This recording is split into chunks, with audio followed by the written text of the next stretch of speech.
Welcome back to StoryPath English, my friends. I am truly, deeply, and sincerely happy to see you here again in our warm circle. Please, find a very comfortable place to sit. Lean back. Let your shoulders drop. Feel the tension of the day. Leave your body, starting from your head, moving down your back, and into the ground. Take a deep, slow breath in.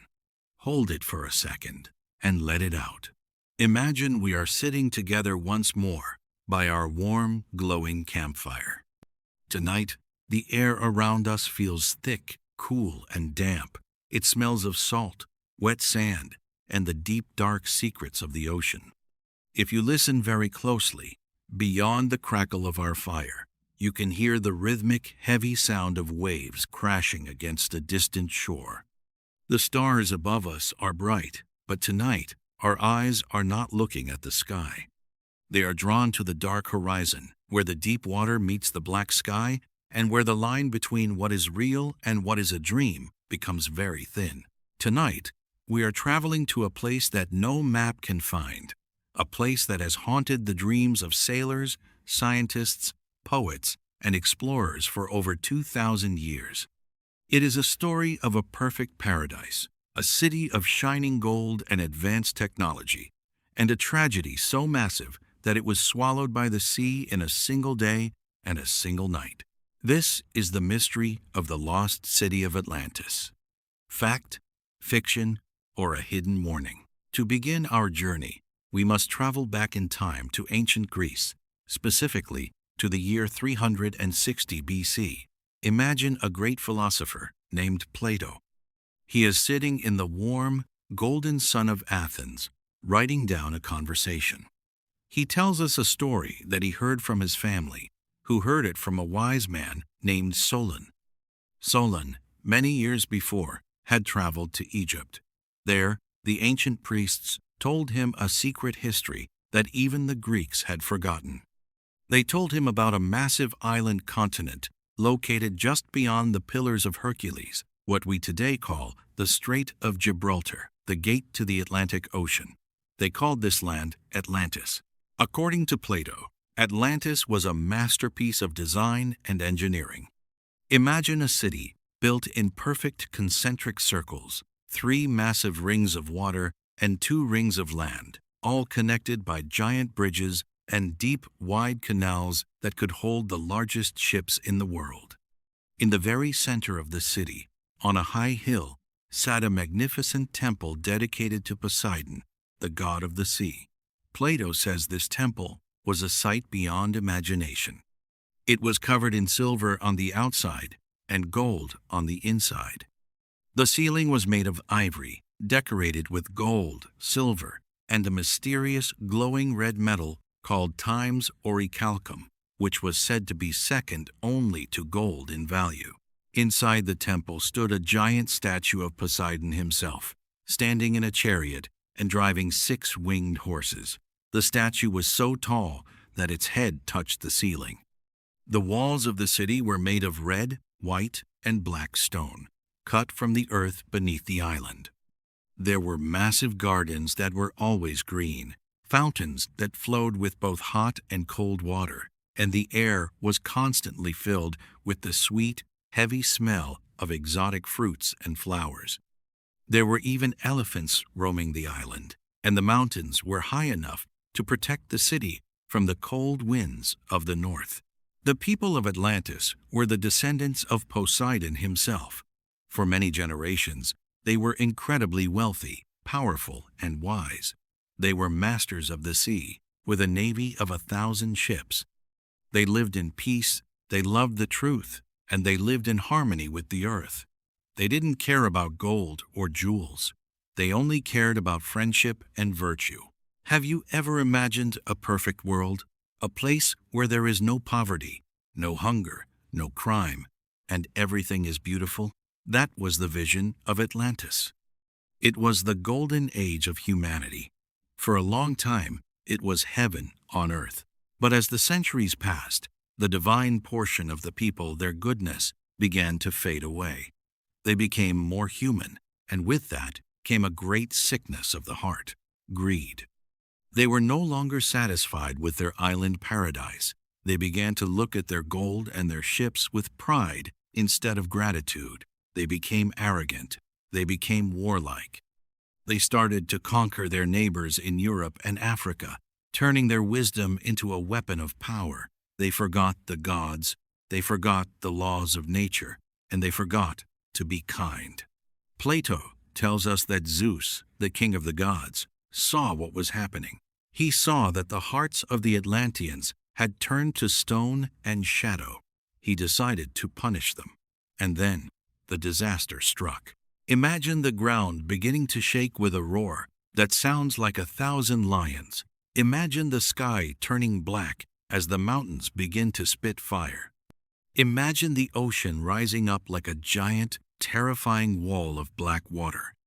Plato says that in one single day and night of misfortune, violent earthquakes and massive floods shattered the island.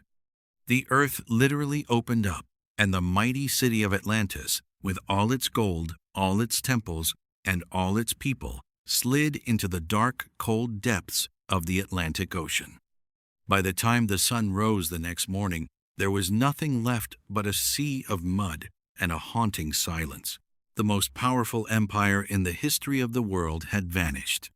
It was gone as if it had never existed. For over 2,000 years, people have asked the same question: is this story true? Did Plato describe a real place that is still waiting to be found under the sand of the sea, or was he just telling a noble lie to teach us a lesson? Many people believe that Atlantis was a real, physical place. They have searched every corner of the globe.